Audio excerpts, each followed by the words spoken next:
All right, game number 74 for the Boston Celtics as they look to go 3 for 3 of their 4-game road trip at Phoenix against the Suns. This is the Celtics pregame report for CLNS Media. Josue Pavone here alongside another member of CLNS Media's crew, Mike Petraglia, who's here to preview tonight's game. Welcome back, Trags. Good to be with you, Josue. All right, let's start with this, Mike.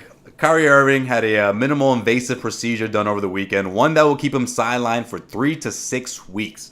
Which means the Celtics will most likely have to take care of their first-round opponent or have to struggle with their first-round opponent without their all-star point guard. Tough to say right now which team that's going to be waiting for the C's in the first round, But has the recent play from the Celtics convinced you that the Celtics could possibly win a series without Kyrie Irving, or are you still on the fence and want to see who that opponent is waiting for them in the first round of the playoffs?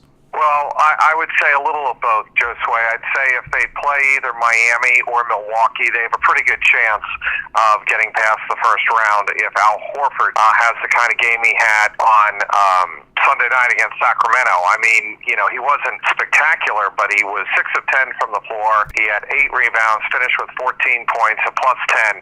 And yes, Jaylen Brown was important in returning from a concussion with 19 points, a plus minus of plus 24. And obviously Terry Rozier was tremendous with 33 points on 12 of 16 shooting. But to me, the key in the first round is going to be Al Horford without Kyrie Irving available. I think he is going to have to match up either against a Greek freak or someone, one of the Miami bigs.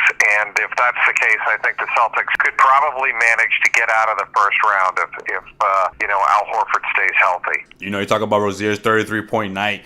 Horford has struggled a bit heading into this 4-game road trip. So, of course, those two are probably two of the most important players for this trip. But is this the kind of offense that you think the Celtics can sustain and count on moving forward, especially in the postseason? Well, that's a good question, Josue, because in the postseason, usually defense is the thing that really tunes up, and that's what opponents can really do a good job of, is taking away your 1 or 2 best options and certainly defending them and throwing different looks over a course of a 7-game series. I still think if the Celtics can keep their starting 5 on the court, I think Brad Stevens is going to have to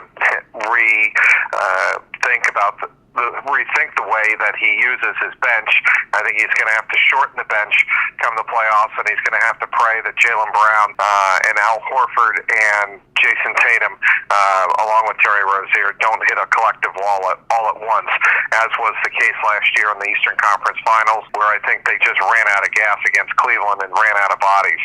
This edition of the Celtics pregame report is brought to you by SeatGeek. Download the SeatGeek app for the best deals in sports and concert tickets, where you can enter the promo code Garden Report and save $20 off your first purchase. All you have to do is download the SeatGeek app, enter the code Garden Report, and save $20 off your first purchase. Trags, the Suns enter tonight's game with the worst record in the league on an 11-game losing streak and are playing without their best player in Devin Booker. What's it going to take for the Celtics to top the Suns tonight in Phoenix? I think it's more about what the Celtics need to do to take care of their own business. I really do. I mean, you're taking a look at a Phoenix Suns team that's 19-53 coming in, and if you take a look at the Suns roster, Alex Len, Troy Daniels, and Josh Jackson are your 3 leading scorers for the second half of the season.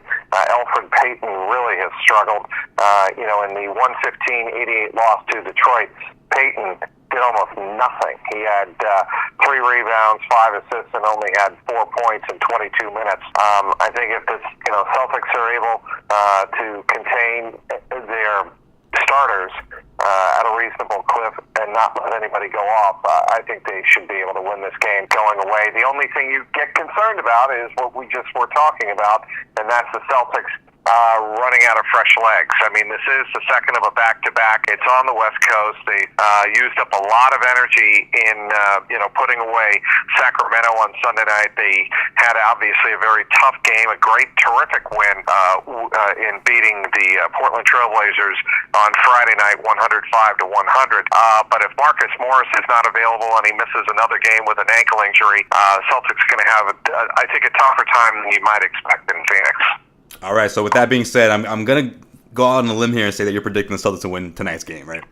Yeah, I think they find a way, Josue, just because I think so many other players are wanting to prove themselves worthy of contributing come playoff time, especially if the Celtics are shorthanded, and we know that they're going to be without a couple of key pieces to start the playoff run, obviously leading with Kyrie Irving.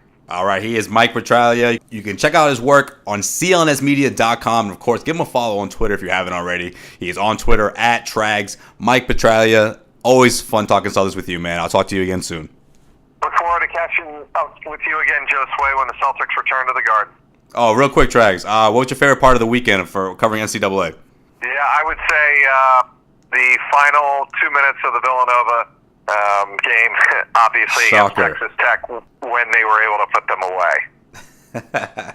Trags always repping his alma mater, Villanova. I am always going to rep Villanova. That's what the T-shirt said a couple of years ago when we won it all, and I was a good unbiased journalist courtside until the final buzzer went off. Then I went onto the court, full disclosure, and grabbed a little bit of confetti for the memory box that I have here at home. I believe it. I believe every word of it. All right, Trags, we'll talk soon, man. I'll check you out later. You got it, just fine.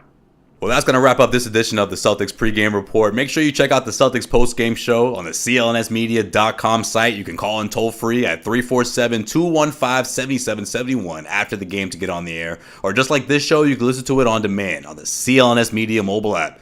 Weekday shows air on the Celtics Newsfeed channel, on iTunes, Stitcher, and the CLNS Media mobile app. For today's Boston Celtics Pregame Report with Josue Pavone, this is Josue Pavone signing off.